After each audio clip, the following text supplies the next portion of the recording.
আসসালামু আলাইকুম। সবাইকে স্বাগত জানাচ্ছি আমি নাইম ফাথম মুবিন। শুরুতে সংবাদ শিরোনাম।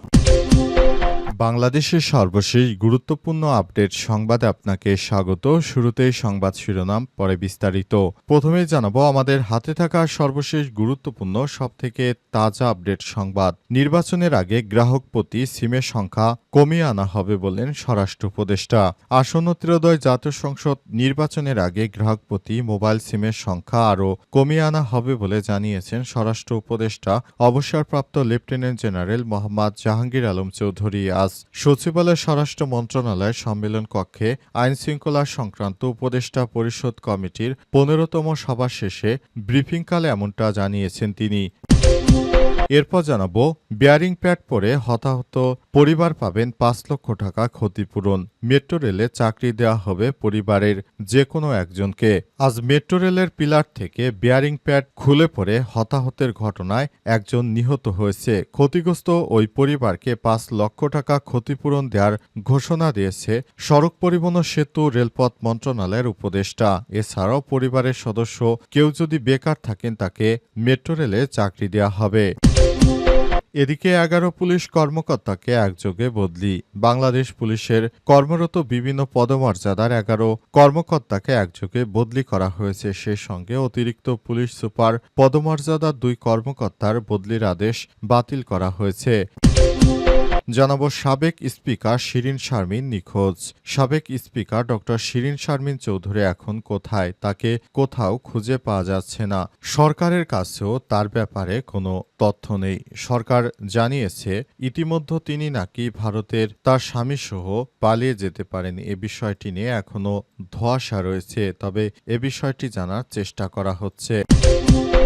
এবং সর্বশেষ জানাবো আন্তর্জাতিক সংবাদ। সৌদিতে ২২,৬১৩ অভিবাসী গ্রেপ্তার, ৯৯%ই দুই দেশের। সৌদি আরবের আবাসন, শ্রম, সীমান্ত সুরক্ষা আইন লঙ্ঘনের অভিযোগে ২২,০০০-এর বেশি অভিবাসীকে গ্রেপ্তার করা হয়েছে। জানা গেছে এদের মধ্যে ২৯,৮১৪ জন পুরুষ এবং ৫৬০ জন নারী। বর্তমানে ৩১,৩৭৪ জন অভিবাসীর বিরুদ্ধে আইনি পদক্ষেপ নেওয়া হয়েছে। গ্রেপ্তারকৃতদের মধ্যে রয়েছে ৫৪% ইথিওপিয়ার নাগরিক এবং ৪৫% রয়েছে ইয়েমেনের নাগরিক। বাকি ১% নাগরিক হয়েছে অন্যান্য দেশের। প্রিয় দর্শক, এতক্ষণ শুনছিলেন সংবাদ শিরোনাম, এবারে বিস্তারিত। তবে তার আগে বন্ধুরা অনুরোধ থাকবে এই সংবাদটিতে একটি লাইক দিন। এই চ্যানেলে আপনি নতুন হয়ে থাকলে আমাদের সংবাদটি দেখতে দেখতে চ্যানেলটি সাবস্ক্রাইব করে রাখুন। কমেন্ট করে বন্ধুরা আপনার মূল্যবান মতামত জানিয়ে দিন। আপনি বিশ্বের কোন দেশ থেকে বা বাংলাদেশের কোন স্থান থেকে আমাদের সংবাদটি দেখছেন এবং শুনছেন। আর বন্ধুরা, সংবাদটি আপনার সোশ্যাল মিডিয়া ফেসবুকে শেয়ার করে বন্ধুদেরও দেখার সুযোগ করে দিন। এবারে বিস্তারিত।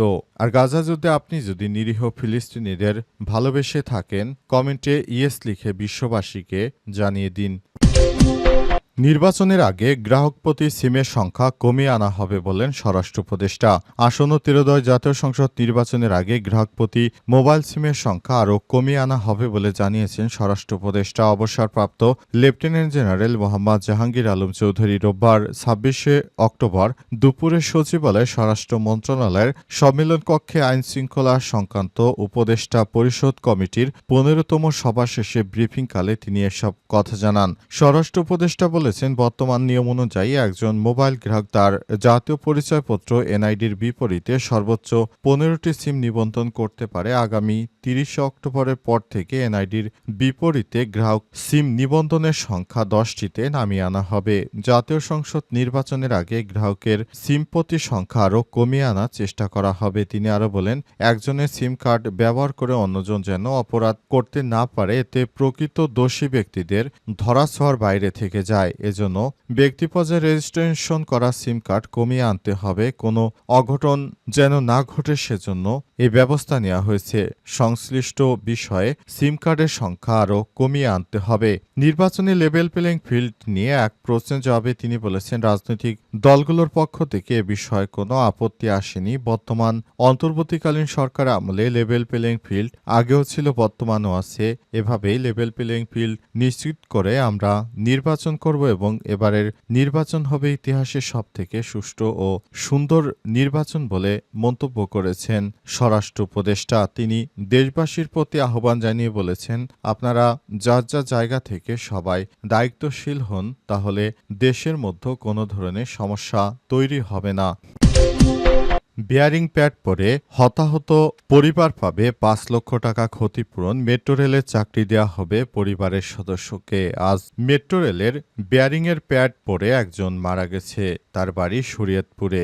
এই ঘটনার পর উপদেষ্টা ফাউজুল করিম জানিয়েছেন, এখন থেকে যে ব্যক্তি পড়ে গেছে তার পরিবারের একজনকে মেট্রো রেলে চাকরি দেওয়া হবে এবং তার পরিবারকে ক্ষতিপূরণ বাবদ ৫ লক্ষ টাকা দেওয়া হবে, যেটা অন্তর্বর্তীকালীন সরকারের প্রধান উপদেষ্টা এই বিষয়টির দায়িত্ব গ্রহণ করেছেন। হঠাৎ করে তিনি মেট্রো রেলের উপর থেকে খুঁটির উপর থেকে বেয়ারিংয়ের প্যাড পরে ওই ব্যক্তির মৃত্যু হয়। বেয়ারিংয়ের ওই প্যাডটির ওজন ১৪০ থেকে ১৫০ কেজি হতে উপর থেকে তার মাথার উপর পড়ে যাওয়ার কারণে তিনি সাথে সাথে ওই জায়গায় মারা গেছেন। এই ঘটনায় ওই এলাকায় উৎসুক জনতা ভিড় করে। তারপর পরিস্থিতি নিয়ন্ত্রণে সেনাবাহিনী পুলিশের সদস্যরা সেখানে আসে।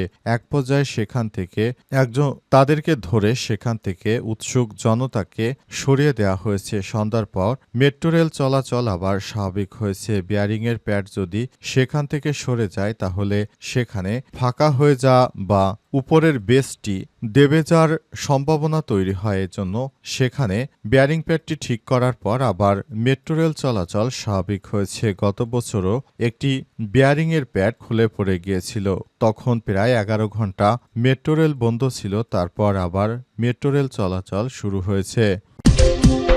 ১১ পুলিশ কর্মকর্তাকে একযোগে বদলি। বাংলাদেশ পুলিশে কর্মরত বিভিন্ন পদমর্যাদার ১১ জন পুলিশ কর্মকর্তাকে একযোগে বদলি করা হয়েছে। সেই সঙ্গে অতিরিক্ত পুলিশ সুপার পদমর্যাদার ২ কর্মকর্তাকেও বদলির আদেশ বাতিল করা হয়েছে। আজ স্বরাষ্ট্র মন্ত্রণালয়ের পুলিশ এক শাখা থেকে এই প্রজ্ঞাপন জারি করা হয়। উপসচিব মোহাম্মদ মাহবুবুর রহমানের সই করা ওই প্রজ্ঞাপনে বলা হয়, বিসিএস পুলিশ ক্যাডারের বর্ণিত কর্মকর্তাদের বর্ণিত পদ ও কর্মস্থলে বদলি বা পদায়ন করা হলো জনস্বার্থে জারি করা আদেশ অবিলম্বে কার্যকর করা হবে। বদলি করা ১১ পুলিশ কর্মকর্তারা হলেন ঢাকার এসবির পুলিশ সুপার নিউমারি, অতিরিক্ত DIG M Hasanuz Zahid, PBI police super Mohammad Salauddin Talukdar, Tangail PTC police super AFM Al Kibria, Gaibandha in service training সেন্টারের commandant police super Mohammad Abul Sayem Prodhan, ডিএমপির উপপুলিশ commissioner Mohammad Shafiqul Islam, police staff কলেজের পুলিশ সুপার কাজী মোহাম্মদ শফি ইকবল, পিবিআইয়ের পুলিশ সুপার মোহাম্মদ কামাল হোসেন, এপিপিএনের পুলিশ সুপার ঐক্য সিং, রংপুরের রেঞ্জ ডিআইজির কার্যালয়ে সংযুক্ত সুপার নিউমারি পুলিশ সুপার, অতিরিক্ত পুলিশ সুপার সনাতন চক্রবর্তী, শিল্পাঞ্চল পুলিশ সুপার সহ আরও ১১ জন কর্মকর্তাকে একযোগে বদলি করার আদেশ দেওয়া হয়েছে। সাবেক স্পিকার শিরীন শারমিন নিখোঁজ। সাবেক স্পিকার ডক্টর শিরীন শারমিন চৌধুরী এখন কোথায় তাকে খুঁজে পাওয়া যাচ্ছে না।